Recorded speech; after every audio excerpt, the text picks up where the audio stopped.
Are you listening to us on Apple Podcasts or Spotify or any other platform where you can leave a rate or review? Do you like what we're doing? If the answer to all of that is yes, please consider quickly giving us a 5-star rate. And if you wouldn't mind leaving us a nice review, we greatly appreciate that as well. Okay, let's do this.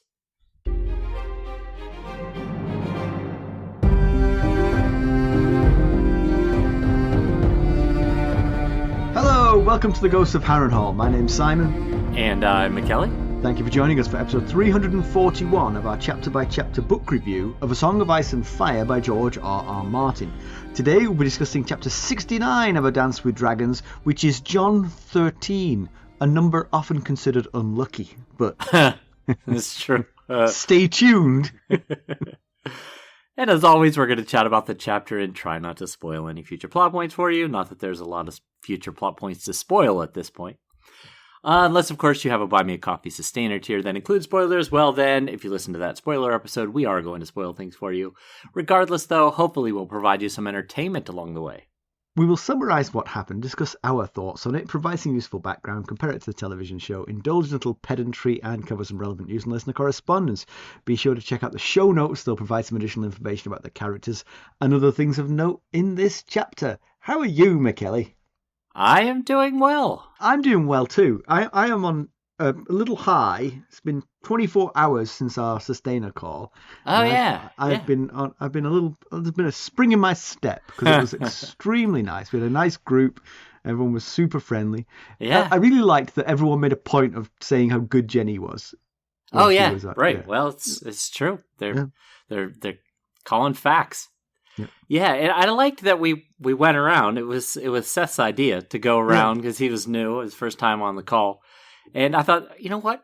Maybe we should have been doing that for our new, our new people each time. Yeah. Whoops. No, it's never too late to learn a lesson. Yeah. But no, it was really, really nice. I mean, everyone's so terrific. And we were just laughing. Seth, cover your ears because we're going to talk about you now. The Seth was kind of a little bit starstruck to be on the call with us, but I was like, how long can you last being starstruck by us? Because we're like, it's about 15 seconds. You're like, wait a minute, they're just two ordinary schmoes. Yeah. Yeah, I don't think our aura lasts all that long. No. Yeah. But to be honest, we tried to dispel it. You know, we don't want the aura. We want it to be natural with us. So. Yeah. I did something this past weekend that is very much on par for me, but yet I'd never done it before. There was, I don't know, you may know this. There was a Sugar Rush festival in downtown. Okay. I don't know what is meant by a Sugar Rush festival. Oh wait, if it's getting a rush from eating too much sugar, that does track with the Mackelly. It does. Yeah, because everyone knows desserts are my thing and my Achilles heel, I guess. As far I don't know actually. I don't know if that's true, Mackelly, because I have a feeling that. Do you ever see the movie Life of Brian? Yeah. You remember that his followers split into two factions, those following the sandal and those following the gourd. Right. I'm thinking that your followers might be in the ice cream camp and the cereal camp, and they may be... Yeah, that's true. I do. Yeah. Both are kind of my thing, cereal and sweets. I agree. And anyway. I try to not eat sweet, sugary cereal either, so it gets very convoluted. Mm-hmm. Anyway, so we went to the Sugar Rush Festival. The weekend before, we were in a town south of here, just checking out their downtown, and we stopped at an ice cream place, and I got an ice cream, and Stacy got an ice cream. Which Hall of Famer was in there? There was another friend of ours got ice cream, and I ate all of mine, and then Stacy and our friend petered out halfway or partially through theirs, and so I was like, I'll throw your stuff away in my cup and all that. I'm taking it, and as I'm walking, I'm looking at the ice cream, and I'm like, I can't let this stuff go to waste. So I get to the garbage can, and I'm standing over the garbage can eating ice cream. And I turn my head, and all three of them are over there laughing at me eating ice cream over a garbage can. So I assumed there was a pretty young lady trying to throw something away and she saw you. That's what I would have assumed would have happened. I didn't get it out of the trash. I was putting it in. That would have only made it worse. Yeah. So they all made fun of, we got to go to the Sugar Rush Festival. So we did, and it's one of those festivals where it's not like an Oktoberfest or something where you could get like your little cup and you try all the different beers and stuff. And maybe by the end of the night, you've had a few beers. Right. When you're dealing with desserts, I mean, a responsible adult can only eat so many desserts. So right. I mean, one or two presumably should be the cutoff point. Yes. Were they not giving like sample sizes so that you could have 10? I did not see any. I think one vendor was, but I didn't see it as a regular thing. So I had to choose carefully because I was only going to get one shot at this. Really, yeah. I was with Stacy, who doesn't really eat dessert, and our other friends are kind of so on dessert. So it was kind of my thing, and so I chose ice cream. Big shock there, but the cone of the ice cream was a donut. Ooh. It was like a sugar-crusted donut. And then, of course... I'm guessing you just had the one thing. It was simultaneously the most amazing and terrible thing ever because it tasted so amazing, but I felt so terrible about my actions afterward because I ate I kept telling myself, okay, you've eaten enough of it. Just throw the rest away. And I'm like, no, I'm not throwing this away. I'm just going to stand over that garbage can if I try to. I can't throw ice cream away. We know how that ends. Yeah, right. So, well, good. I'm glad it was good. It sounds, like you say, both fantastic and horrendous at the same time. Yes, that's the best I could do. So wait. So it was a cone. And the cone was made of donuts, so the cone was like much thicker than a cone would normally be. Yes. I see. But cone shaped still, so the ice cream would fit in it. It was kind of twisted around and got like a funnel, got wider at the top, and the ice cream was down in it. And it also had they put chocolate syrup and stuff on the rim of the... both the rim of the cone and the top of the ice cream. Yeah. It was so indulgent. Otherwise, practically savory without the right. sauce. But the one issue was I was making such a mess because at the bottom of the cone there was quite a hole. Right. And it was warm on Sunday. Yeah, right. And so ice cream was design flaw. Pouring out. It is. But I really did enjoy it. If I could have just enjoyed it in a vacuum, it would have been wonderful. But so wait, you all four went to this festival of sugar, yes. And you ate one thing. That was it. Yes. Wow. And the other two the other couple that went with us each got a cookie, and Stacy got beignets, but only ate half of one beignet. So I ate a beignet as well. You should have stuffed the beignet up the bottom of your cone. Yeah, that's a good idea. I was like, well, shoot, I want to try one of those beignets, too. I now know why you work out so hard in the gym. It's just balancing everything out. A lot of calories to burn off right there. Yeah, exactly. How about you? What have you been up to? I don't have much of a story, but I wandered through. Carson was watching the TV, and I wandered through, and she was watching the morning show. I'm Jennifer familiar with Aniston and Reese Witherspoon. Yeah. And she was watching season 3 of it, and I walked through, and I was like, "You've already watched this, haven't you?" And she was like, "No." She said, "You stopped watching after season 2."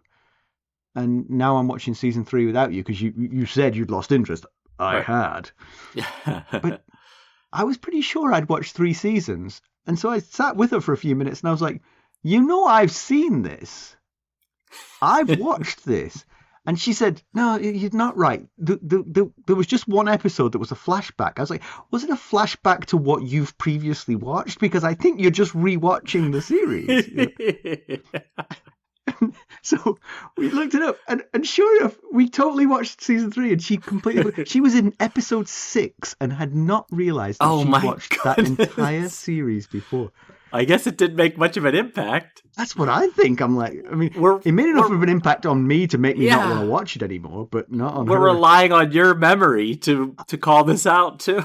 That's the most remarkable part. I will tell you that just across the top of my screen, a notification just popped up that said, I did not sanction this story.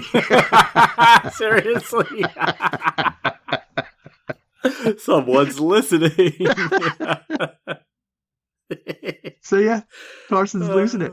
Yeah, I mean that's right. I mean, like literally relying on my memory. That's not good. She has said, watching episode 7, she said, "You know what? I think you might be right." I was like, how many episodes are in the season? 8? 8. That season finale looked real familiar. She's all prepped for season 4 now, which I don't think she's watched, but I'm not sure I trust her anymore. Oh, that's good stuff. As long as she was entertained, that's all that matters. I mean, she got double value out of it. She was entertained twice. That's right. Anyway, let's get down to business. Yes, wipe those smiles off your faces. How did we leave Jon Snow? Well, last time we saw Jon, he was bringing wildlings through the wall, being led by Tormund Giantsbane. 100 of their children were being taken hostage, captive, prisoner, against the good behaviour of these wildlings. Later on, he got a letter from Cotter Pike describing the dire situation at Hardhome, where the free folk are clustered north of the wall and the dead are rising. Doesn't sound good. Nope. Mackelly, why don't we give the summary of this one? Okay. Well, Jon is meeting with Queen Selyse to discuss plans to rescue those free folk from Hardhome. She's her usual big-hearted self. Let them die, she says. She's such a sweetie. Too many women and children. Sad for them, but their mouths to feed and do nothing to advance Stannis' cause. Better they be reborn into the light. The room's crowded. Shireen, Axel Florent, Melisandre, Devon Seaworth, 2 guardsmen for Melisandre, plus more guards for Queen Selyse. The Sirs, Malgorn, Benathon, Patrick, Dordan, and Bruss, to be specific. We'll be right back. Hello, friends. Are you ready to make some unforgettable memories? Well, if so, consider the Marriott Bonvoy program. Discover the perfect destination for your summer getaway and unlock exclusive deals on luxurious accommodations. With our affiliate partnership, you'll enjoy unbeatable savings and a seamless booking experience. Don't let summer slip away. Visit Marriott Bonvoy today and make this vacation season one for the books. Use our Ghosts of Harrenhal affiliate page to check it all out and buy Bonvoy points or give some as a gift. The link to our page is in the show notes. Queen Selyse wants guards due to the wildlings. Tormund Giantsbane had laughed that the hirsute queen would not get carried off by any of the free folk.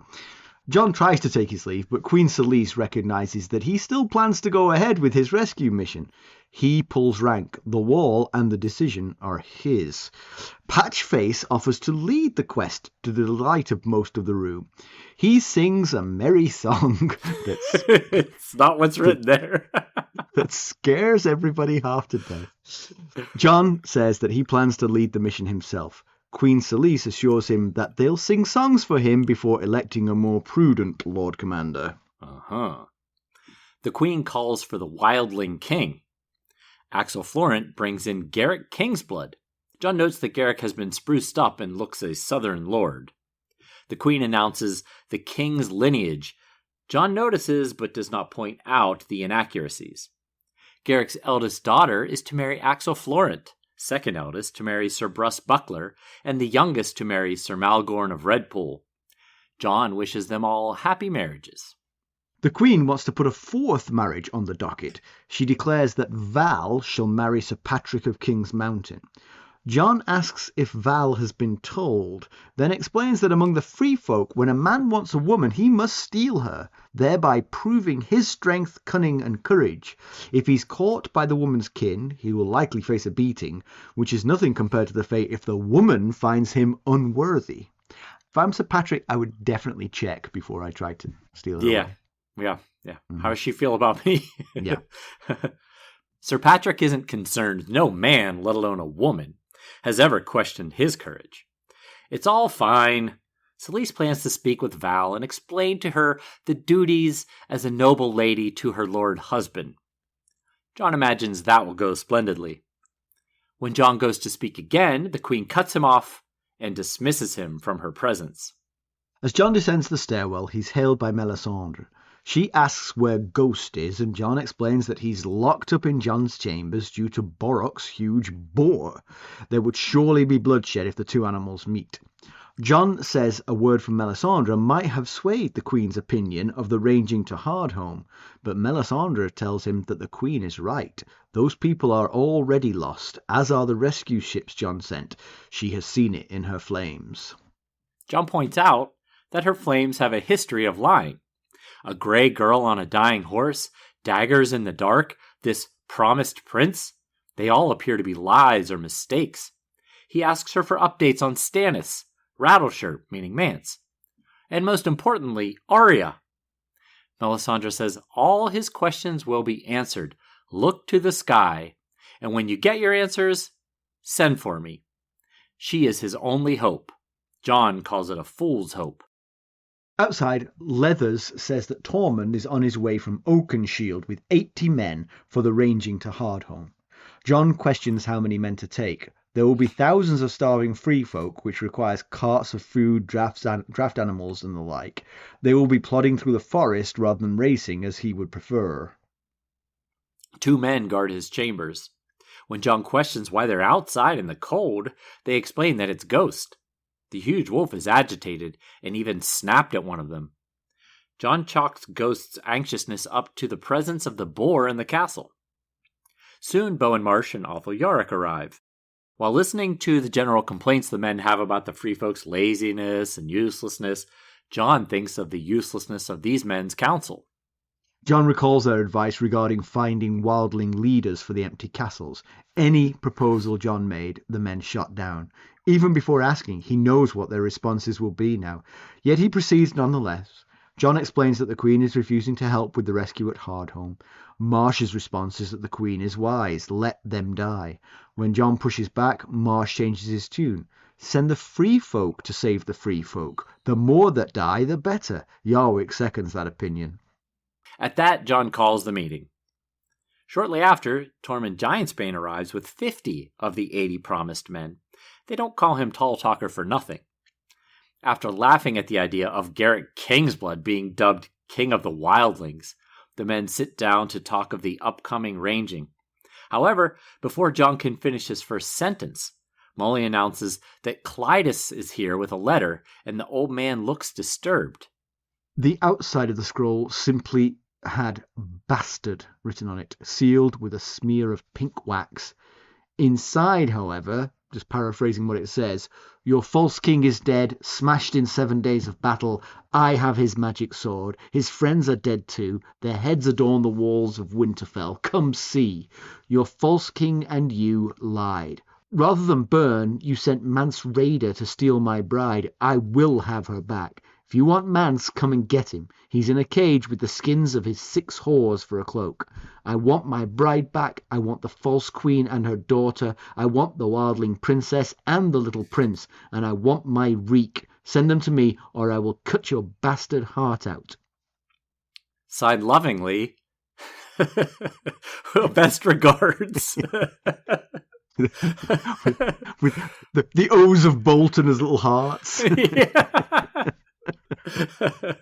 The letter is signed Ramsay Bolton, trueborn Lord of Winterfell. With this news, the men change the plan for the ranging. When they finish, the men leave for an all-hands meeting in the shield hall, Jon shoving Ghost back inside as they go out. The huge boar could be around. Not bore, like someone who's really boring. Ghost, you don't want to be there. Yeah. Oh, if Marsh gets up to talk, you know how that goes. Jon and Tormund climb a platform, and Jon addresses the congregation. Looking around, he sees that the free folk outnumber the Black Brothers 5-1. Among the masses, he sees Marsh and Yarwyck, a pair of Queensmen and Melisandre. Jon announced that he could no longer lead the ranging to Hardhome. Tormund will now lead. Jon rides south. He then reads Ramsay's letter. When he finishes, the room erupts. Once the pandemonium dies down, Jon explains the Night's Watch do not take part in the wars of men. Therefore, he will not ask his brothers to ride with him. However, is there any man who will stand with him? Again, the men in the room go berserk. Jon has his army. Jon leaves the men to celebrate. He needs to talk to Selyse. She should know her husband is dead. Afterward, he will talk to Melisandre. Look to the sky for answers. She saw this bird coming. If she saw that, she can find Ramsay. His thoughts are interrupted by a man's scream. He and his guard run toward the source. In front of Hardon's tower, one, with sword cuts across his own belly, holds a man by his leg and smashes him against the tower as a child would a doll. The man's face is destroyed, but the heraldry is clear. Ser Patrek of King's Mountain. Jon shouts for one to drop the body, but the giant is not listening. Instead, he rips the man's arm off. Jon wants his brothers to form a circle around the giant, as Leathers calms him. No steel, it will only scare him. Jon sees Wick Whittlestick holding a dagger. Jon turns to him to tell him to put it away, but suddenly Wick slashes Jon in the throat. Jon moves so the blade only nicks him. Jon asks why. Wick responds, for the watch, before attacking again. Jon disarms Wick and the steward backs away. Jon reaches for Longclaw, but his fingers are stiff and clumsy. He looks up to see Bowen Marsh. The man slams a dagger into Jon's stomach. Jon falls to his knees, whispering, "Ghost." Stick him with the pointy end, Jon thinks, as the third dagger takes him in the back. Jon falls into the snow. He never feels the fourth blade. Wowza. Yep. That, yeah. We'll be right back. This episode is sponsored by Audible. To get a free audiobook, or 2 if you're an Amazon Prime member, go to our exclusive URL, audibletrial.com/ghostsharrenhal. You can find the link in our show notes. If I hadn't seen the show or read the book previously, I don't think I would have seen this coming. I think right. I tried to think back on how shocked I was the first time I read this. I mean, I knew that they didn't like him, but I think I always thought that they would use Selyse to sort of usurp him in some way, that she would sort of like arrange for him to be imprisoned and they would like get rid of him. But and also memories of this get clouded by the TV show, because of course the TV show of this was very powerful and memorable as well, and so you sort of get sort of confused by that. But he's, A Dance with Dragons came out 15 years ago this summer, so Jon has theoretically, we don't know for sure, because we have no more Jon chapters to know for sure, or if he's dead, there are no more Jon chapters. But we don't have any other chapters that tell us one thing or another. But he will have been dead for 15 years this summer, about as old as he is. Well, I mean, Beric Dondarrion brought Lady Stoneheart back after quite a long length of time, not 15 years. But... Right. Do you think this is the most surprising death in the series? More so than Ned, Robb, Cat, Joff, Tywin? I was trying to categorize the most surprising. I think Ned's still preeminent on that because he's the first, because you just don't see it coming. Yes. Once Ned goes, everyone suddenly looks vulnerable, So you never trusted anyone to survive after that. I do think good rationale. Yeah. I do think that Ned's death, we've said this just recently, actually, that Ned's death really propelled the story forward because it created things that the story then filled in. Yeah. This feels like a dead end if he is dead. I know when we were talking about this with Quentin. If Quentin is dead, Right. If Jon's gone, then what's the story at the wall? Are we going to have Queen Selyse as a POV? Yeah, that's a really, it'll be fascinating to see how that's filled out if he really is dead.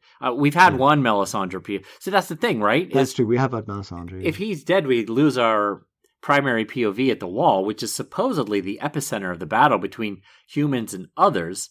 Now, we did see Dany leave Meereen, and Barristan came in as a POV character. So Melisandre having one POV, maybe she could be our new POV character at the Wall if he's dead. But I agree with you. I put Jon right up there, just shy of Ned, because over the others, over Robb, Cat, Joff, Tywin, because Jon has been a major POV character through all 5 books, minus Feast. He wasn't in Feast for Crows, but he existed. You know, he was. Robb was never a POV, right? So he was. I mean, Cat was the harder one, but it seemed that most people didn't seem to like Cat very much. So perhaps there was some cheering at the Red Wedding. Seems a bit... maybe, yeah. But this is one of the most notorious chapters in the series, and Seth mentioned on the call last night that he was actually dreading us doing this episode, getting to this chapter. Yeah. So. Yeah, it's hard, and the thing is, because we don't know what's coming, it's hard to know how much, emotion to feel about this, because obviously if that's it is heartbreaking, because we were invested in Jon. We think there's so much more to Jon's story, like who his mother is, Right. Are we just gonna leave all that behind? Right. Is that just lost? Yeah, it seems too much to have lost it all. Which then, because of that, you're like, well, then he's probably coming back in some way. And certainly the TV show brought him back. So right. So you're like, it sort of blunts the pain a little bit that would otherwise be very, very profound, Yeah, we do have the TV. This is the last, like I said, the last bit of info we have in the book on him, but the TV show, we know, resurrected him. Yeah.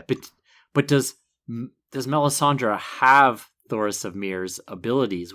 We've discussed before how the Red Priests seem to have different specialties. Melisandre has her shadow assassin, and Thoros of Myr reanimated Beric Dondarrion multiple times, and Moqorro seemed to have really good flame vision compared to Melisandre. Yeah. So I don't remember this, but did Melisandre meet Thoros of Myr in the books? No, she hasn't met him yet. Yeah, because she meets him in the show, right? And she's staggered by what he's doing. She cannot believe what he's doing. Yes, I remember this because that's where she got the idea to do it. Maybe, right, exactly, yeah. Whereas in the books that hasn't happened, and so she maybe doesn't know she's got that. I did wonder, actually, if her look to the skies and when you have done call on me might be a thing, like he's dead looking up, and that's the moment she can come in and do something for him. Except for he fell face first. Except is that where you're going? First. Sorry. Yes. I spoiled your big moment. I did read that, yes. And of course, he'd already interpreted what she said to mean the incoming Raven with Ramsay Bolton's letter was what she was actually talking about. So. Yeah. Now we do, because of the prologue of this book, we do have some options here, because Varamir Sixskins, as his body was dying, his spirit floated away and first tried to enter the woman Thistle before she fought him off, and he ultimately ended up in one of his wolves. So, was that put in there so that Jon would have this, it would be natural for Jon to go into Ghost? Right, yes. So that if he wakes up as Ghost, then that isn't going to make us go, hey, you can't just change the rules like this. It's got precedent.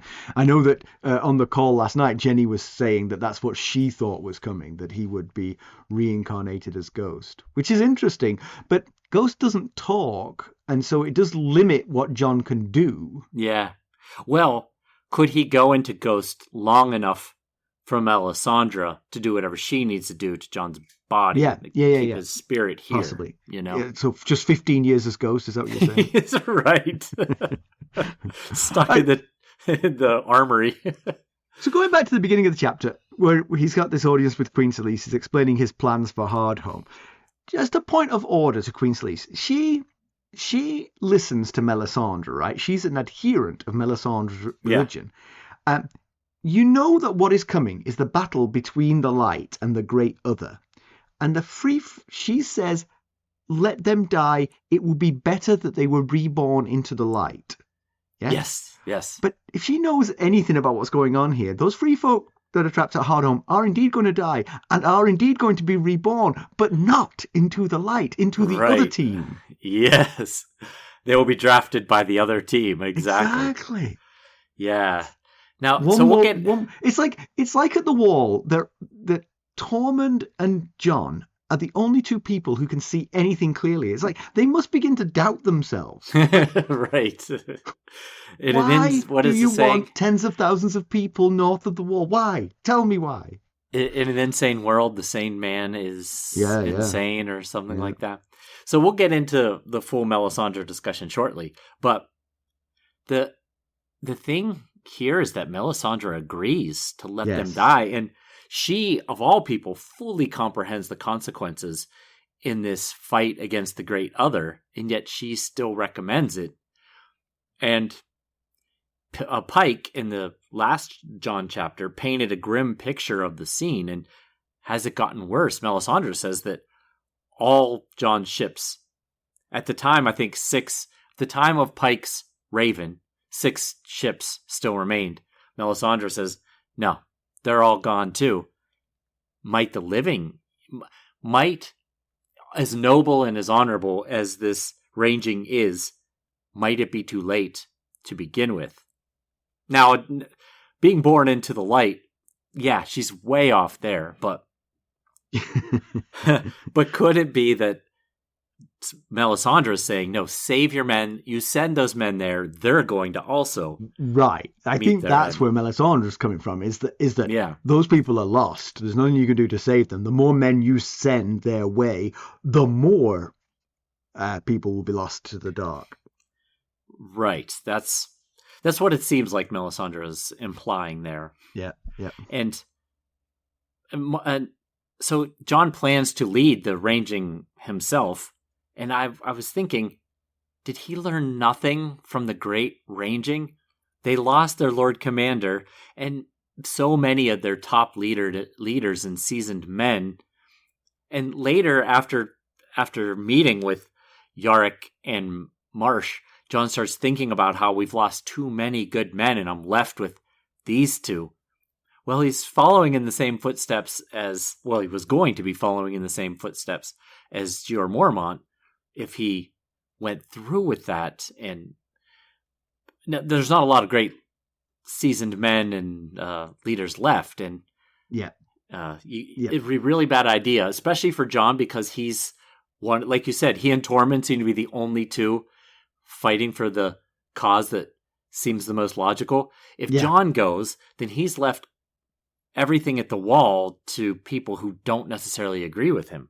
Right. But the one thing is that the later scene in the Shield Hall would possibly convince those people that there's nothing they can do at this point. They're outnumbered 5-1. It's hard to get those wildlings to go back across the wall at this point. Yes, you can't put that genie back in the bottle. Right. Exactly, yeah. But speaking of leadership, of Night's Watch leadership, Melisandre says all those ships are lost. Well, Codder Pike was on one of those ships. So if that's the case, they've lost even more solid leadership in the Night's Watch. Yeah. So, it's going to get to be a real problem with just the immense loss of leadership since the Great Ranging. Selyse threatens Jon that he's going to pay the price for his decisions when Stannis returns back. And I wonder, I think I'm right in saying that Yarwyck and Bowen Marsh, nobody of that ilk, was in that meeting. But I wonder if they'd heard that message, they might have changed their plan. Because they might have been like, we don't have to kill the Lord Commander. He's going to be stripped of his position when Stannis gets back. I hadn't thought of that. Neither did they, clearly.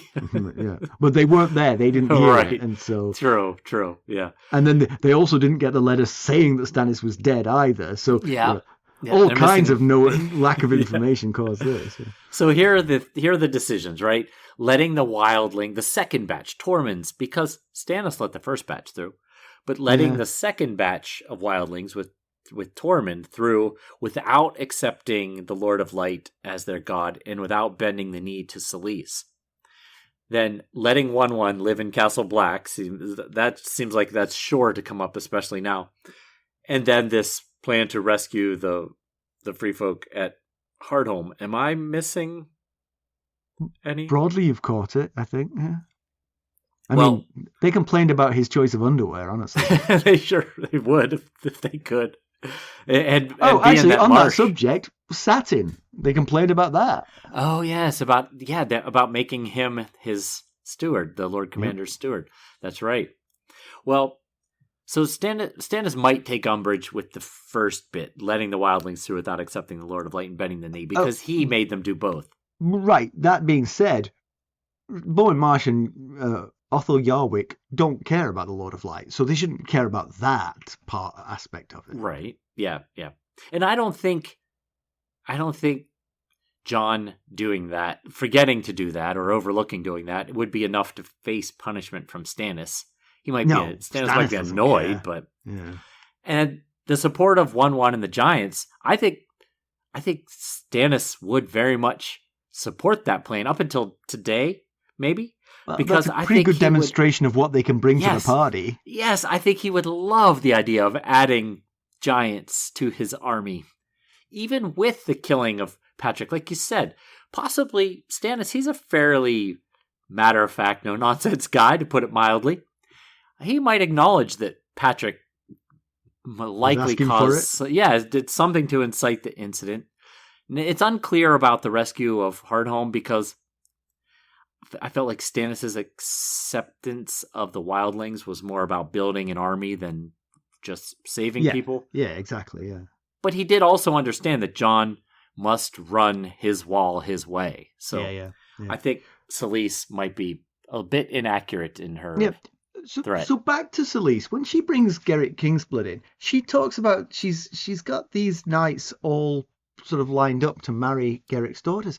But would they actually be content with this? I mean, they're the daughters of some upjumped faux king that even they can't believe in him. You know, he wasn't a king a week ago. He has fled whatever kingdom he never owned. So he's a fake king of a kingdom which is over there and completely inaccessible. And Stannis is no big fan of sharing the royal spotlight, I don't think. I mean, he's off trying to kill other kings for pretending to be kings when he's the only king.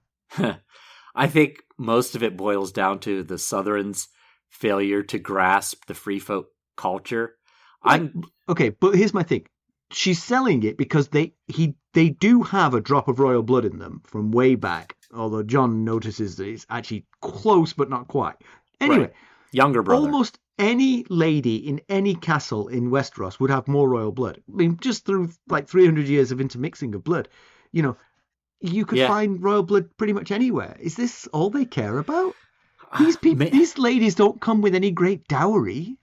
Yeah, no, you make a lot of sense. I think possibly Selyse was inspired by the Seagorn, the Magnar of Then, Alice Karstark marriage. Alice Karstark had a pretty legitimate claim to Carhold. Right, yeah. She's her brother's heir. Right.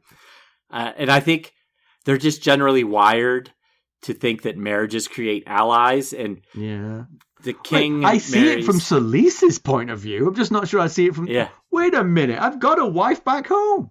What am I... Yeah, you make a lot of sense. I'm guessing Gerrick Kingsblood trumped up his king's blood to the Southrons, and they bought it. Is where it stems from. Sure, yeah. But take a quick head count. Hey, any of you lot, is this your king? Yeah. I don't see a lot of hands. Did you hear me? Right. Out of touch. They're very out of touch. Mm-hmm. But there is another marriage. There's those three. And then there's the marriage. Now, this one I understand. Yes. Val is to marry Ser Patrek of King's Mountain. And then Jon explains, you must steal the woman to prove your strength, cunning, and courage. does this interaction right here explain what happens at the end of the chapter? Poor Patrick, I don't know about poor, but Patrick's sad fate. Yeah, I on first reading, I forgot that, and then when I saw Ser Patrek getting his brains bashed in by Wun, I thought that Bowen Marsh had arranged it to bring Jon to the scene of his demise. Oh, yeah. But reading back, as I read through a second time, I was like, no. Ser Patrek got goaded into doing something really stupid by Jon. Yeah, I don't think Jon intentionally tried to goad him. I think he was just saying that's the way it works. Yeah, and Val's family found him wanting, I would say. Yeah. So 1-1 sleeps in the entrance of Hardin's Tower, and Val lives in Hardin's Tower. So that's how that connection all works there. Possibly Patrick tried to steal her and ran afoul of 1-1, and we saw how that played out, which was very bloody and tough. Melisandre chases Jon down. So when Jon is talking to Melisandre, he does mention how poor her prognostication has been. But I think he's a little bit unfair because he's asking her where Arya is, but she's like, she doesn't say this, but what I would say is, okay, I made one mistake. I've never met Arya. I thought the kid who looked a bit like you was Arya. Right. Turns out she isn't. And a girl on a dying horse every is other pretty aspect close. Of this was correct, yeah? Right. I can keep telling you how Alice Karstark is because she's in my flames. I cannot tell you how Arya Stark is. She might be dead for all I know.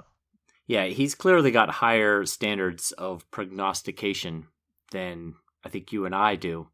Right. And when he calls her out on it and says, "Where's Stannis? Where's Mance? Where's Arya? What about this daggers in the dark and this prince who was promised?" And she says, "You'll get your answers.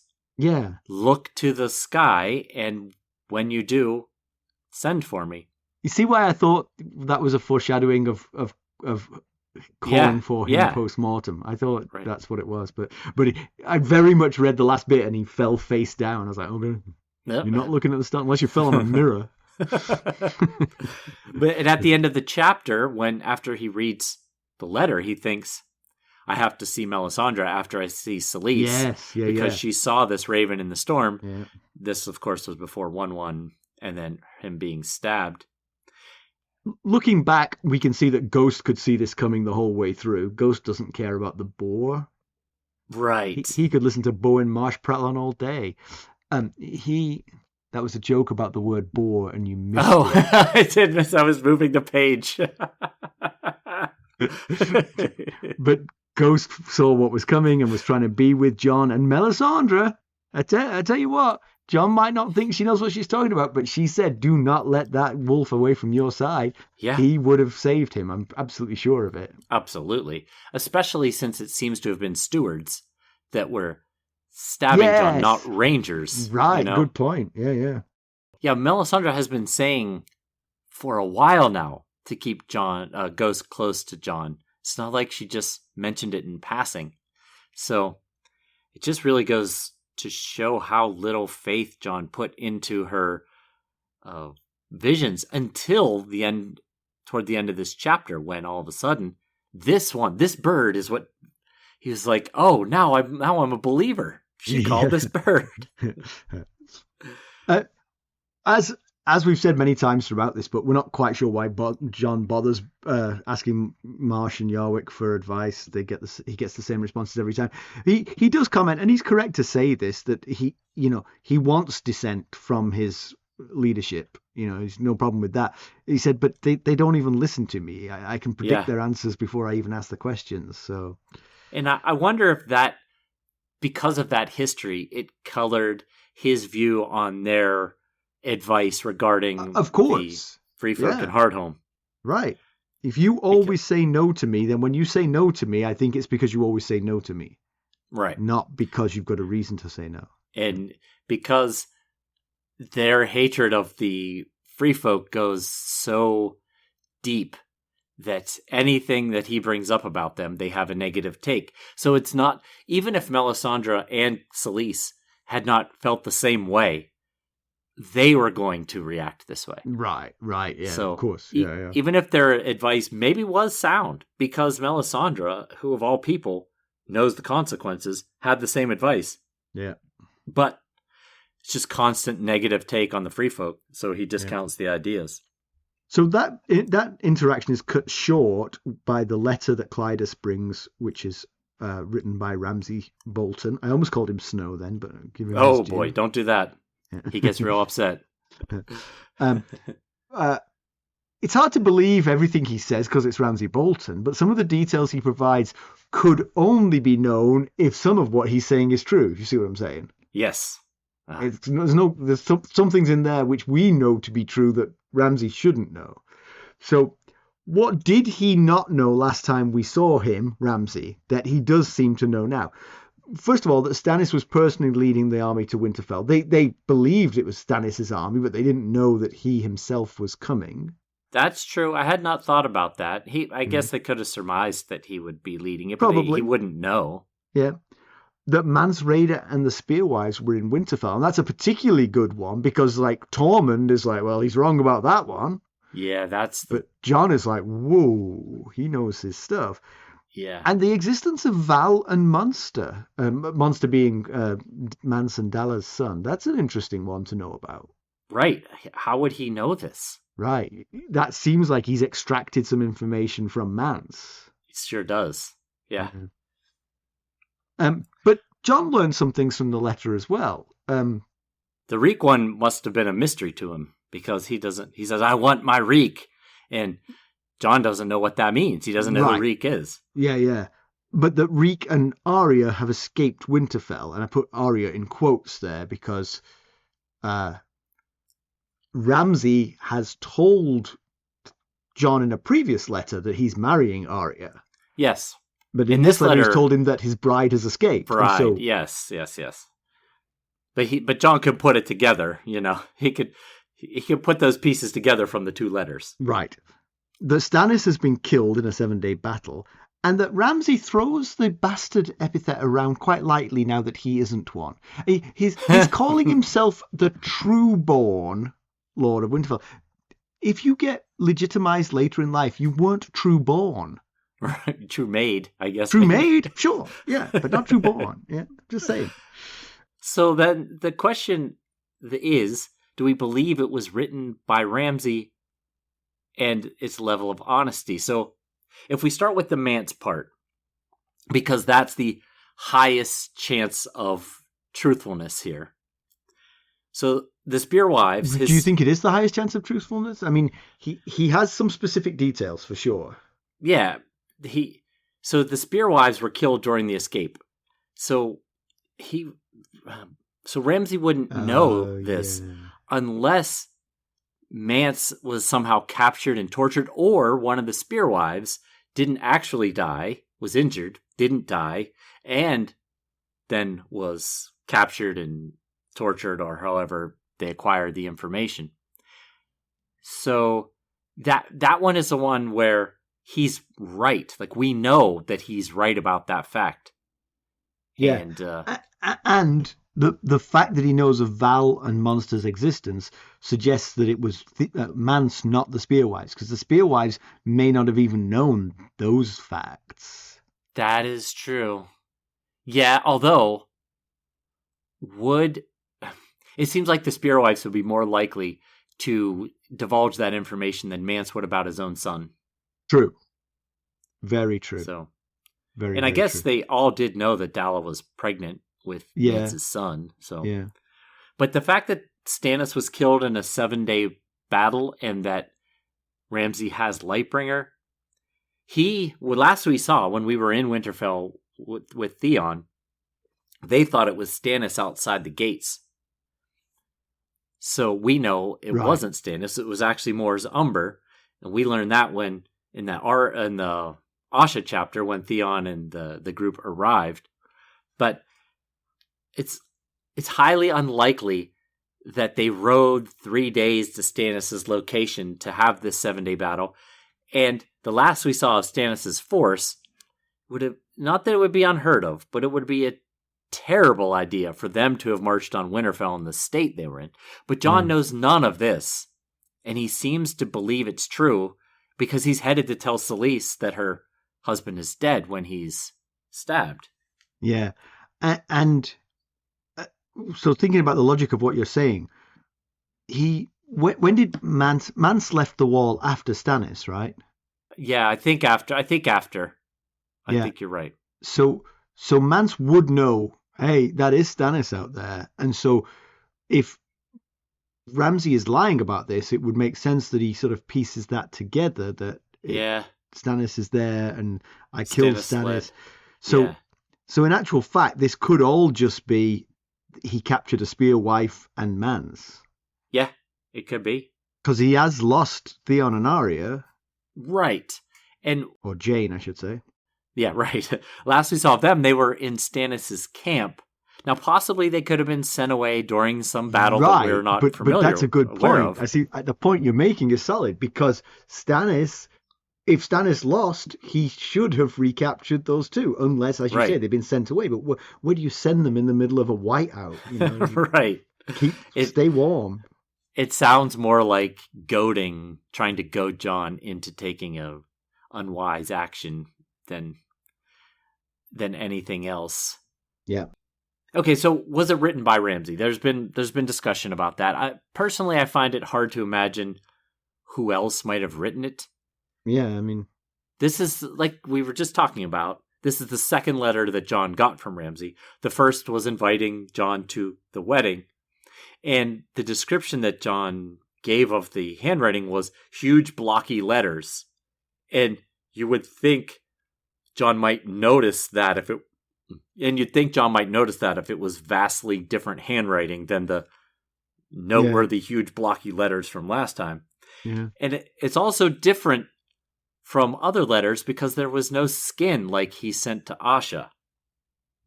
True. But this person knows some things that only Ramsay or a close confidant would know. Right. So that's the question. If not, who and why? I've heard Stannis, Asha, Melisandre, Mance himself, Barbara Dustin.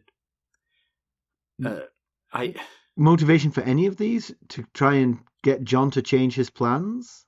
To get Jon to come help, to get Jon to send people to help. If this was Stannis or Asha, why not just say, we need help?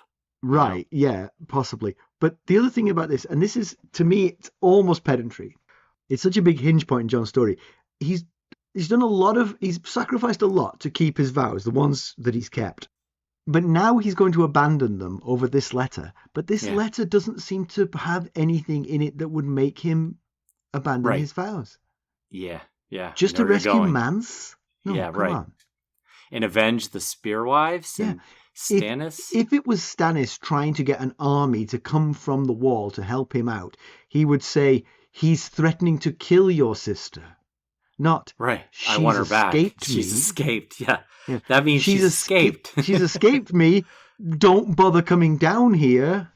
You won't find her here. Yes.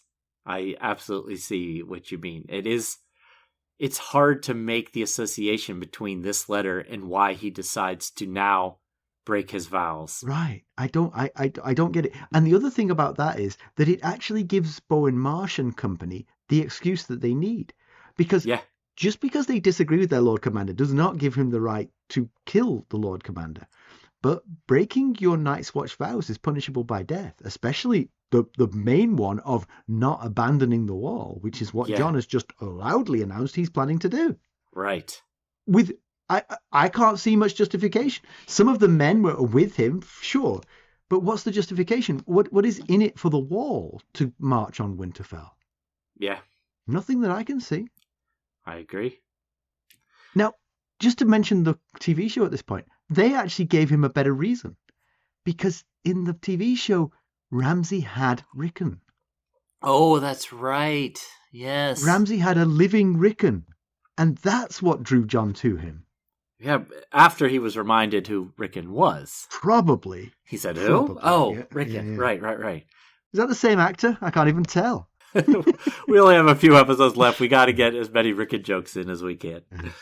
But the one, so if this isn't Ramsay, the one option that I give the most credence to is the possibility of it being Wyman Manderley. Because we know he's actively planning to betray the Boltons and Freys. Right. He's in Winterfell. So he knows that information. And he knows Theon and fake Arya have escaped. As a Northman, he knows that he needs to do something major to get the Lord Commander to break his rules against neutrality. He's used subterfuge in the past with Davos at White Harbor and the disappearance of the Freys. And like we said, Ramsay doesn't know about Val and Monster. Now, he could have gotten it from torture, but Davos was at Eastwatch. He might have known about Val and Monster, and he could have told Wyman when he met with Wyman. True. I don't believe that all to be true, but I think that's the one where you could build the strongest case for. Yeah, the thing for me is I would love to see something in the letter that convinced me that this person was pulling Jon's strings to get him to do what they wanted to do. And I don't really see it. I don't really see it even for Ramsay, but it says it's from Ramsay, so I'll believe it's from Ramsay.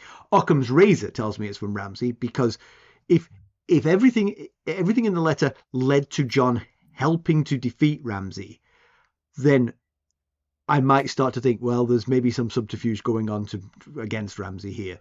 But there's nothing really. Ramsay's just being his usual self. But then you do ask yourself, why would he do that?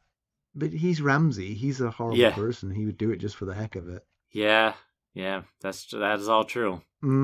But I wonder, because you were talking about the motivations within the letter, what in the letter got the primarily 5-1 free folk crowd so up in arms? Was it the murder of the 6 spearwives? Was it... What about the reference to Mance being captured? There's no questions about, hey, wait a what does that mean? You said he was... We watched him burn. Yeah. Or even we were told he burned. I just can't imagine most in the hall would get too worked up about Stannis' death. So...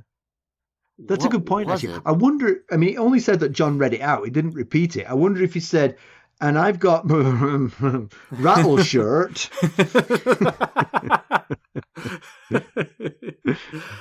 Not Mance, obviously, because he's dead. This says Mance, but clearly he doesn't know what he's talking about. I just, when reading the letter, because we got to read it, and seeing the free folks' reaction, I just thought, what has them so worked up here? I don't quite... I'm sure they're upset about 6 of their women being killed, but I mean, is that enough to get involved in a war that you have no business in? I don't know. Yeah, there's a few bits of this that don't quite seem to hang together. I'm with you. And also, so let's move on to the actual murder. Who the hell is Wick Whittlestick? I mean, that's the thing. The most heartbreaking part of all this is that he's murdered by an extra. Yeah, kind of. So Wick Whittlestick is a steward, so he works under Bowen Marsh, but he's been referenced a time or two, but nothing more than that. Yeah. So yeah, you're right. It's amazing that he strikes the first blow. I mean, Bowen Marsh strikes the killing blow, I think, but that really blew my mind. And I think it's obviously an intentional decision by George Martin to sort of say, even the rank and file who you don't even know in this, you know. Yes. Yeah. So Marsh is the second to attack. And then there is a third and fourth, and we don't know. Jon doesn't know who they are because the third takes him in the back and he doesn't feel the fourth. My guess would be another steward or a builder, because we got a little bit of foreshadowing during the speech, because after the speech, Marsh and Yarwyck and all their people walk out.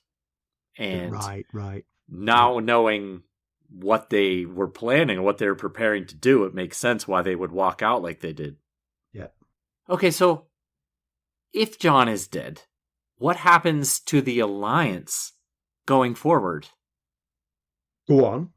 Explain your question.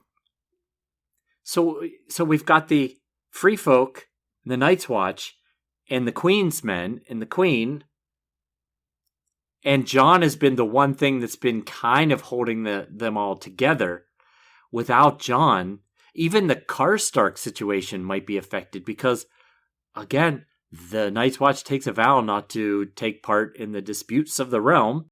Fungible. Yeah, so will whoever is next in charge of the Night's Watch say, you know what, Kragan, we have nothing to do with what's going on in Karstark. You're free to go. Yeah. But will we get the feared Free Folk uprising that the Night's Watchmen like Bowen, Marsh, and Othell Yarwyck have been so worried about because of what they did? Yeah. It's the whole of the wall now is very precarious. I mean, yeah. You could imagine Queen Selyse being angry. Hey, you can't kill your Lord Commander. As somebody who has sort of divine right to authority, she would be very down on insubordination and insurrection like that because it could come her way. Oh, I hadn't thought about that. Yeah. 1-1. It's bad news for 1-1. That's one of his few supporters is gone. Yes. 1-1 just murdered a Queensman. Right. Is that going to incite... I can just imagine that's going to incite a retaliation from the southern side, and then the Free Folk, you could just see how all this can snowball.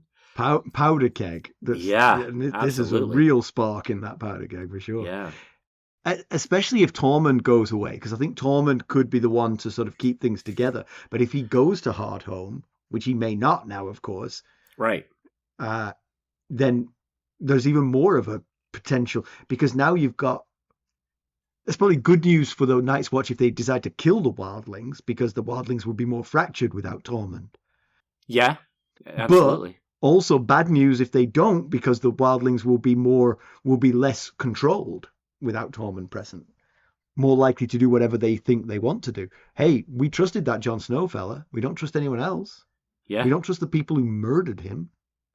Yeah. Do you think Melisandre knew this was coming today? If so... Yes, I do. That's why she kept talking about Ghost, and particularly today she said, Where's that pesky hound? Yeah. At first I thought, well, this doesn't fit because she kept saying daggers in the dark and it wasn't dark out. But after Jon reads the letter, before responding, he says to Mully, please walk Clydas back to his chambers. The night is dark and the paths are slick. And I thought, oh, we're in nighttime. I did not realize we were in nighttime.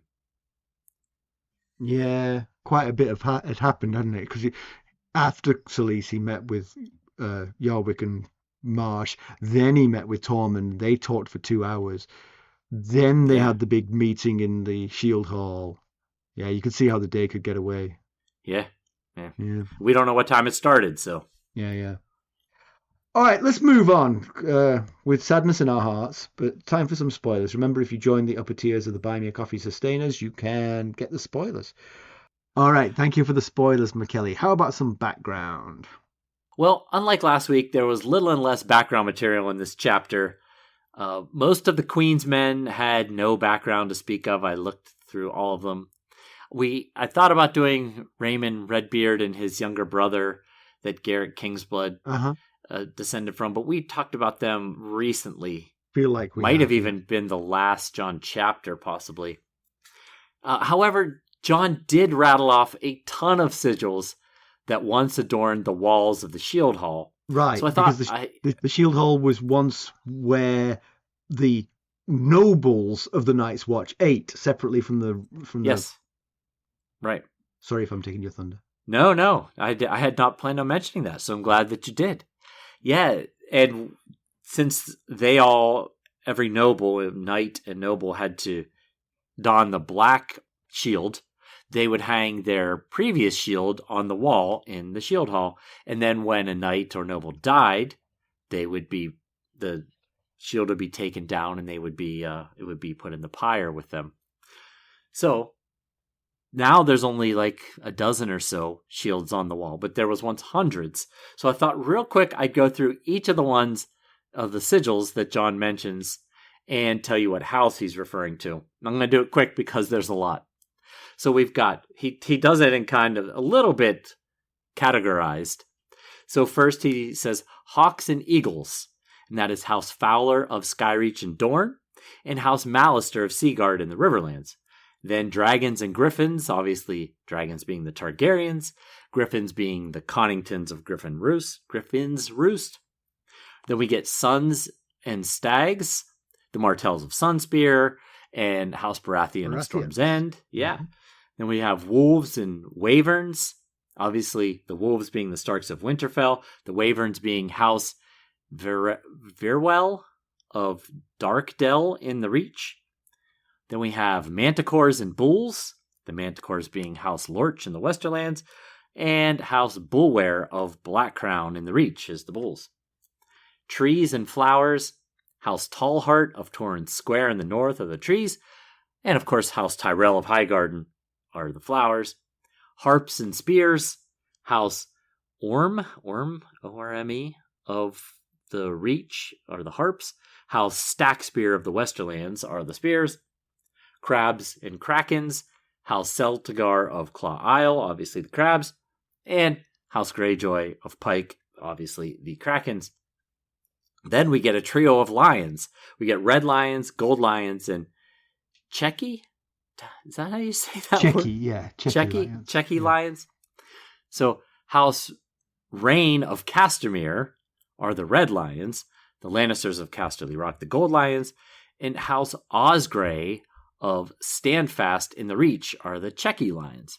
I almost did a background on them, but I thought it was a bit too... because there was a little more info. Yeah, exactly. A bit of a reach.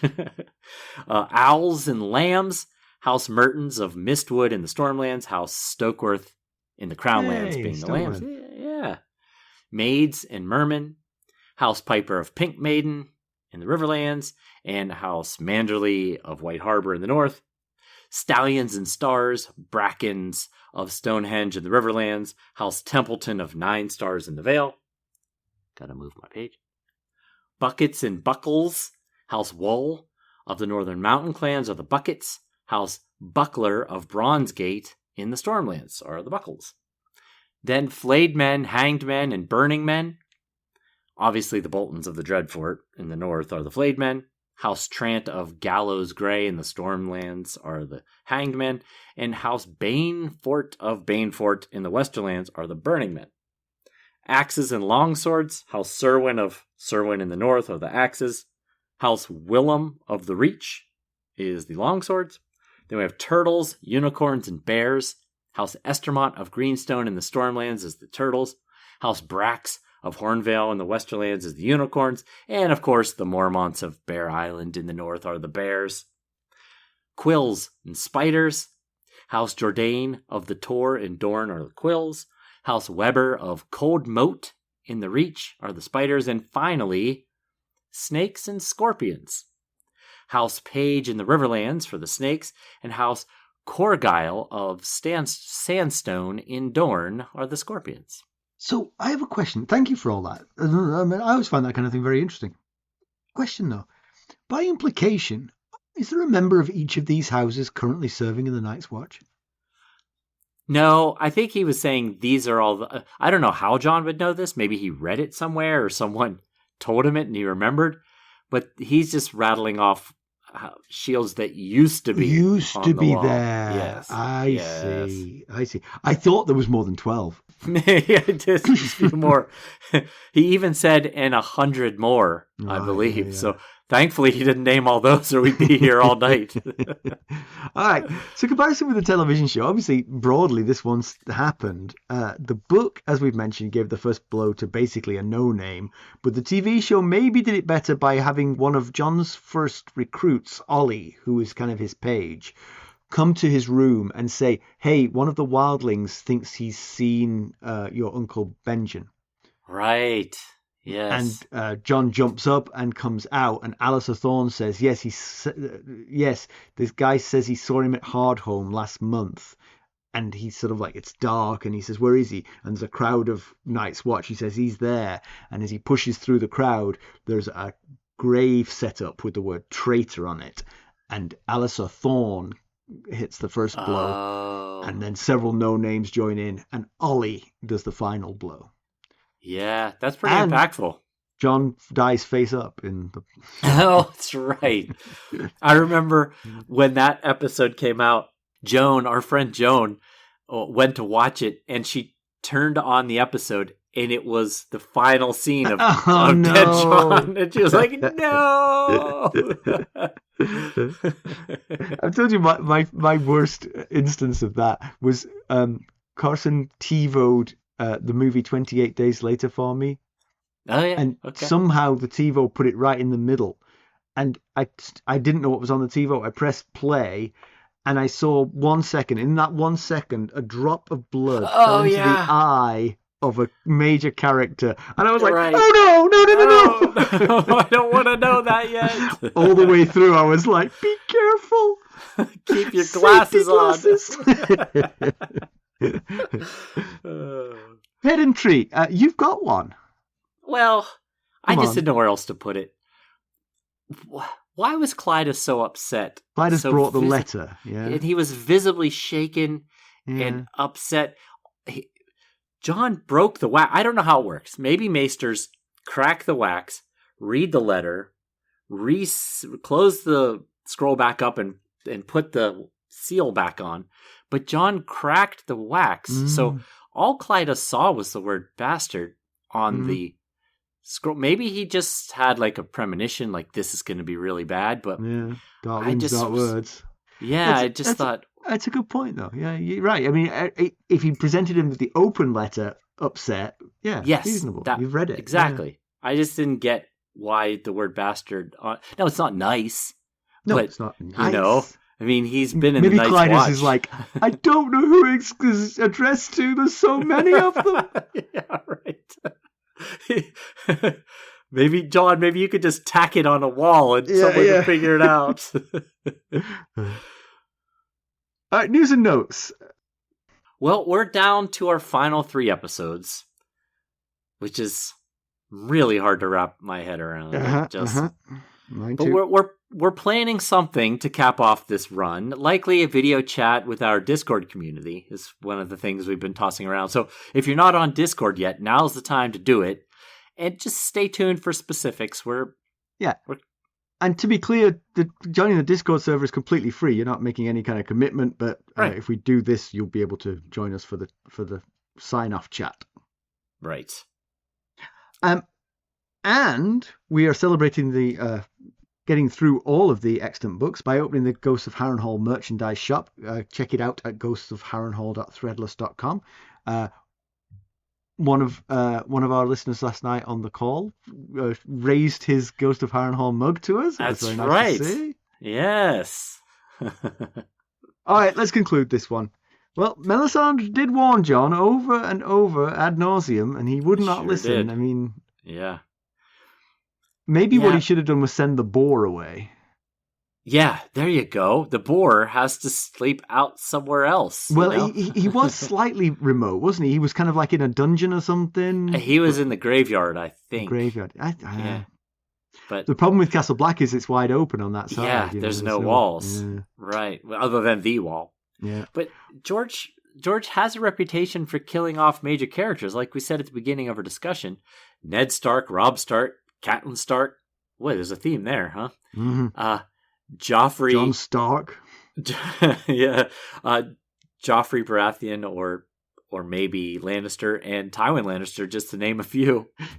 But he's also faked us out. Think of Tyrion in the Sorrows when he fell into the Rhoyne and it looked like he was dead. And then he wasn't. Yeah, true enough. And like I said, the prologue does give a path for temporary salvation through Ghost. Yeah. And then he just needs to find a weaker-minded person than Thistle to... Yes. Yeah. We were discussing it on the call last night, and I said maybe he could get into Hodor. Take Bran's spot. Interesting choice, yeah. Yeah. Now, Beric Dondarrion does give a more permanent path, though. True. It's just a matter of whether Melisandre can do it. Does she even know it's skills. possible? Yeah. Right, Yeah. Remember, Thorsamir did it by accident. Yeah, true. He didn't mean to bring Beric back the first time. Good point. The level of betrayal here is hard to swallow. You can understand their reservations about welcoming the armed and frightening wildlings, but murdering your Lord Commander for that just seems like incommensurate. Yes. And not helpful at this stage. Murdering him before he lets the wildlings through, maybe. But now all you've done is create a power vacuum when you've got a dangerous situation. Yeah. I think we're supposed to take away that riding south to war against the realm was a bridge too far for his brothers, at least some of his brothers. I'll give them some credit then, because it is in many ways the worst thing he's done in terms of his Night's Watch vows. There's no way he can justify that. Yes, especially reading that letter was just not that damning. Right, yeah. I feel bad for the spearwives, and Mance sounds like he's in a really terrible spot.